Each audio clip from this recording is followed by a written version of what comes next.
Hola, ¿qué tal? Muy buenos días. Bienvenido a esta etapa de entrevista que realiza el Comité del Poder Legislativo para este proceso 2024-2025. Primero requerimos que nos dé su nombre completo, cargo al que aspira y lugar de procedencia, por favor. Sí, buenos días. Mi nombre es Maximiliano Cárdenas Denham. El cargo es ministro de la Suprema Corte y vengo de Aguascalientes. Muy bien. En el caso de ser nombrado ministro, ¿cuáles serían las acciones que usted que emprendería en razón de ese trabajo que se tiene que hacer con el Tribunal de Disciplina Judicial para el combate a la corrupción y la impunidad?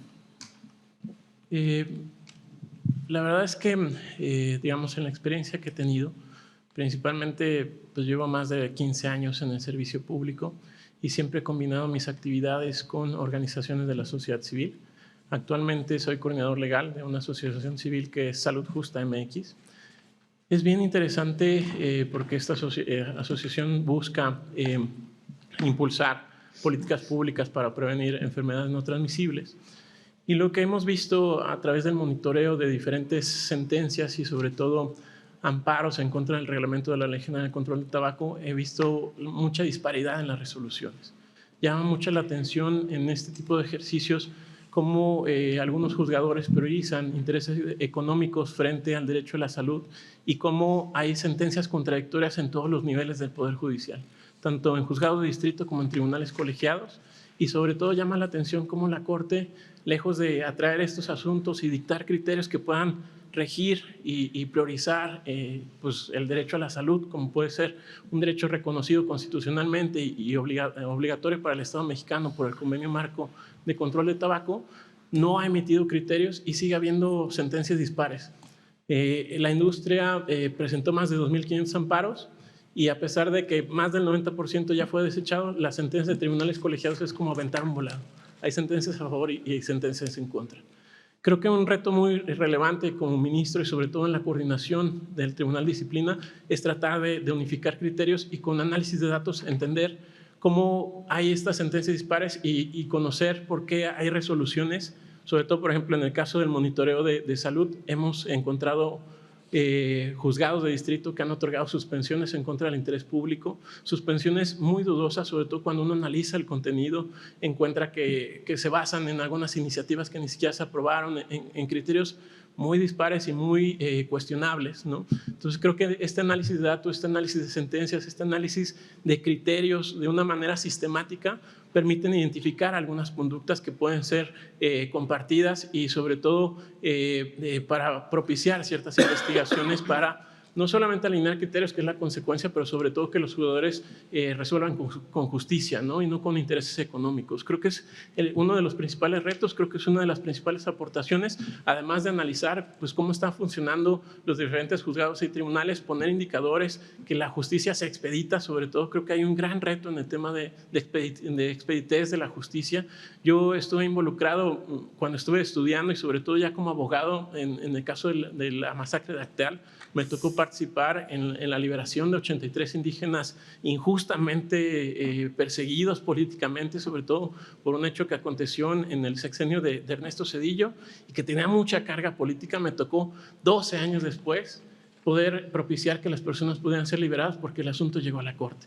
Este tema de expeditez procesal, de tener a una persona injustamente detenida 12 años, 83 personas que no saben leer, no saben escribir, que todas las pruebas estaban en su contra, es un tema prioritario. Y creo que la Corte tiene que tener esta información, saber qué está pasando, tener los indicadores y propiciar esta información, además de entrar a traer los asuntos, resolver de fondo. Además de eso, pues tener pues esta uniformidad de criterios, saber o poder tener esta sensibilidad de dónde están los juzgadores excediéndose en sus facultades y poder colaborar y participar directamente con el Tribunal de Disciplina. Gracias, maestra. Entiendo entonces que de alguna manera, siendo ministro de la Suprema Corte de Justicia de la Nación, además de las funciones específicas como tal, usted piensa darle seguimiento a algunos casos que se denuncien, habrá alguna comunicación más directa con los que hacen las visitas, con los jueces. ¿Cómo se imagina usted desempeñando esta situación que le ha preocupado y de la que se ha ocupado, pero desde la abogacía? Ahora ya como ministro, ¿qué podría hacer? Creo que el gran, hito que tenemos actualmente es que la Corte se alejó de la realidad social, se alejó de los temas actuales. Creo que ser un ministro de la Corte tiene que tener una vocación de servicio y sobre todo de causas y de derechos humanos y sobre todo de entrar a fondo. Creo que cuando uno llega a la Corte, o pienso que cuando uno llega a la Corte no puede estar estático y no puede estar, ciego ante los problemas, evitando entrar de fondo y evitando conocer facultades de atracción que inclusive después de pandemia fue muy complicado llegar a la Corte. Los asuntos que llegan a la Corte son de empresas, son de intereses económicos que generalmente tienen contacto con secretarios de cuenta y pueden tratar de ingresar los asuntos. Creo que tiene que haber una participación mucho más activa donde se pueda traer asuntos estratégicos, ¿no? Asuntos que realmente cambien la realidad social. Creo que ahí es la parte importante y que sobre todo den legitimidad a la Corte, una legitimidad constitucional, que realmente sientas una Corte que realmente está resolviendo problemas esenciales y no netamente de intereses económicos. Y si uno revisa la jurisprudencia, la mayoría de los criterios tienen que ver con temas fiscales, con temas económicos, con temas mercantiles, y los temas realmente que afectan en el día a día a la población difícilmente son escuchados. Entonces ahí donde el tribunal tiene que ser mucho más participativo, tiene que tener mucha mayor información y sobre todo entenderse como parte de un sistema, ¿no?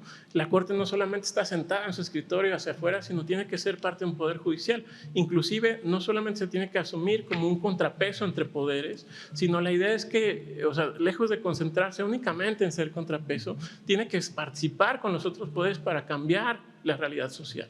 Y eso es lo relevante de la Corte. Si la Corte permanece estática diciendo hasta aquí y no puedo conocer estos asuntos y no puedo hacer esto, difícilmente va a tener esta legitimación de decir la Corte realmente está resolviendo de fondo los temas. Creo que tiene que ser un ministro mucho más participativo en el ámbito de sus facultades, cuidando todas las competencias y viendo en el día a día de los asuntos que recibe cómo tener mayor injerencia y sobre todo, pues cuando conozca estos asuntos, pues hacer todos los procesos necesarios para tratar que no se vuelvan a repetir algunas conductas que actualmente pues lo único que hacen es ensuciar el trabajo que se está generando en la Corte.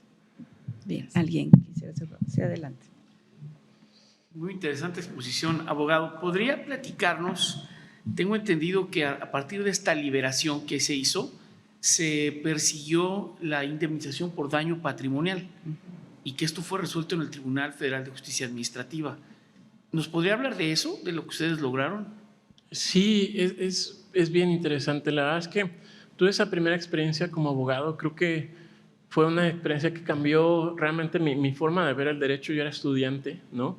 Y ver personas que tenían tan pocos recursos económicos que tuvieron que cambiar 7 veces de abogado, que se les repuso 6 veces el procedimiento, que todo el peso de la justicia estaba en contra de ellos. Había personas que torturaron, que los llevaron al cañón del sumidero, los amenazaron, que confesaran, ¿no? Después de 12 años lograron tener la libertad, ¿no?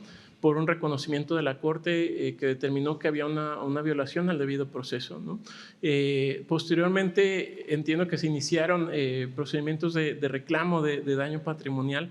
En esta parte a mí no me tocó participar, yo participé únicamente en la parte de liberación, inclusive ya como abogado en algunos incidentes de reconocimiento de inocencia en la Corte.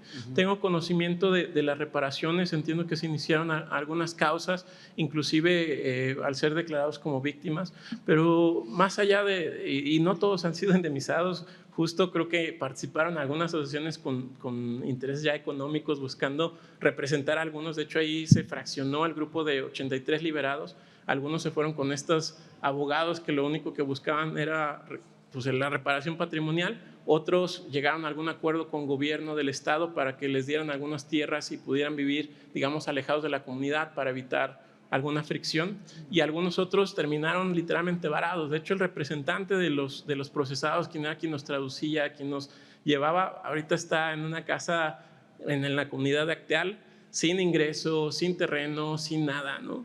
Y es una realidad distinta, ¿no? No obstante, pues está libre, puede conocer a sus nietos, puede convivir con ellos, y eso es lo más importante, el tema de reconocimiento de la inocencia y que no participaron en esos hechos. Lo que es un hecho es que no hay justicia, no hay ni justicia ni para los procesados porque tuvieron 12 años, ni para las víctimas, que después de 12 años de investigación fueron liberados y no saben realmente quiénes fueron los que realmente participaron, ¿no? Entonces, de verdad es una tragedia en los dos sentidos, y pues es una tragedia para ambas partes, y la función del Estado es realmente asegurar que haya justicia y sobre todo vigilar pues que se cumpla el Estado de Derecho, el debido proceso, pero que haya justicia para todos. Tiene aproximadamente 1 minuto para un cierre. Muchas gracias. Yo la verdad estoy muy agradecido de poder estar aquí, de poder compartir. Sé que es muy poco tiempo, me gustaría platicarles de mi experiencia como servidor público. Fui de los abogados más jóvenes que participó como titular de una dependencia. Me tocó crear el Instituto para Devolver al Pueblo lo Robado. Me tocó litigar más de 16,000 asuntos. Logré bajar la contingencia a 600,000 millones de pesos en el SAE. Creo que he tenido una experiencia bastante interesante en el servicio público. Me gusta servir, de hecho creo que esa es la principal filosofía del servicio público, tener esta oportunidad de servir. Creo que si soy seleccionado como candidato idóneo para poder seguir en este proceso, esta oportunidad de servir de verdad me apasiona, y sobre todo, a diferencia de otros procesos, a mí me tocó participar en el proceso para fiscal anticorrupción. Yo puedo comparar estos dos procesos. En el proceso anterior a mí me separaron del servicio público porque Ernesto Nemer tenía un candidato y yo no avisé. De hecho, mi reclamo cuando me separaron fue: es que no avisaste, ¿no? Y me separaron del cargo, me persiguieron, me hicieron observaciones, etcétera. Participé abiertamente como ciudadano, pasé la comparecencia. Estamos en el tiempo. Perdón, nada más cierro la idea. Participé en la comparecencia, logramos, y no hubo un acuerdo en la Junta de Coordinación Política y todo se separó.